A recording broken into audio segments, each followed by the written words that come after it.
আমার ছেলে পাশে বসা রয়েছে জাদিদ আমান ও তারতিলুল কোরআন একাডেমিতে আমি নাজিরা পড়ার জন্য দিয়েছিলাম, চুজ করেছিলাম।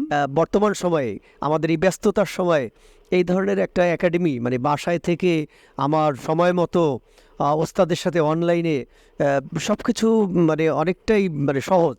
এই বিষয়টা আমার কাছে খুব ভালো লেগেছে, এই ধরনের সুযোগ। মাশাল্লাহ, মানে হুজুর ওস্তাদ জি আবুজা সালে মোহাম্মদ রেদওয়ান, ইনি আসলে এত যে কোয়ালিফিকেশন আমি জানতাম না।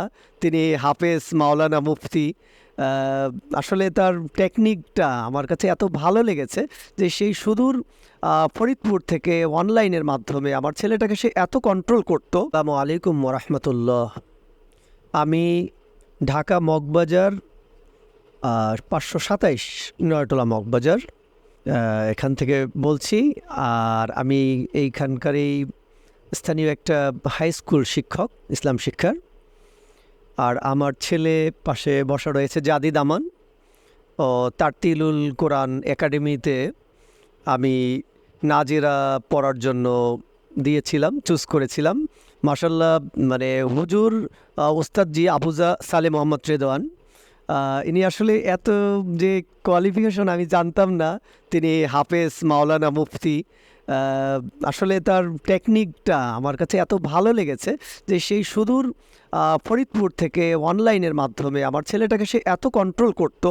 আর আপনারা জানেন বর্তমান সময়ের ছেলে বাবুরা যে একটু মানে মানে কথা শোনা বা এই ব্যাপারে সবারই কম বেশি একটু সমস্যা আছে, তো একটু দুষ্ট হয়, অমনোযোগী হয়। তো সেই ক্ষেত্রে হুজুর আলহামদুলিল্লাহ এত দূর থেকে মানে এত সুন্দরভাবে মানে কন্ট্রোল করতেন, যেটা আমরা অভিভূত। আমরা অবশ্য মিটিংয়েও বলেছি। তো আলহামদুলিল্লাহ তার উন্নতি হয়েছে এবং এখান থেকে আমি অনুপ্রাণিত হয়েছি। আমার মনে আগে থেকেও ইচ্ছা ছিল যে তাকে হাফেজ বানাবো। পরবর্তীতে আমি এই স্কুলের শিক্ষা বাদ দিয়ে আমি মাদ্রাসা হিফজ খানায় দিয়েছি। এখন আলহামদুলিল্লাহ কন্টিনিউ করছে। তো এই বর্তমান সময়ে আমাদের এই ব্যস্ততার সময় এই ধরনের একটা একাডেমি মানে বাসায় থেকে আমার সময় মতো ওস্তাদের সাথে অনলাইনে সব কিছু মানে অনেকটাই মানে সহজ। এই বিষয়টা আমার কাছে খুব ভালো লেগেছে, এই ধরনের সুযোগ। তো আমার এখানে আমি খুব উপকৃত হয়েছি মাশাল্লাহ। আমরা যারা আমাদের বাচ্চাগুলোকে কোরআনের সাথে সম্পৃক্ত রাখতে চাই, তারা এই ধরনের সুযোগ নিতে পারি। আর আমি তারতিলুল কোরআন একাডেমির উত্তরোত্তর উন্নতি ও সমৃদ্ধি কামনা করছি।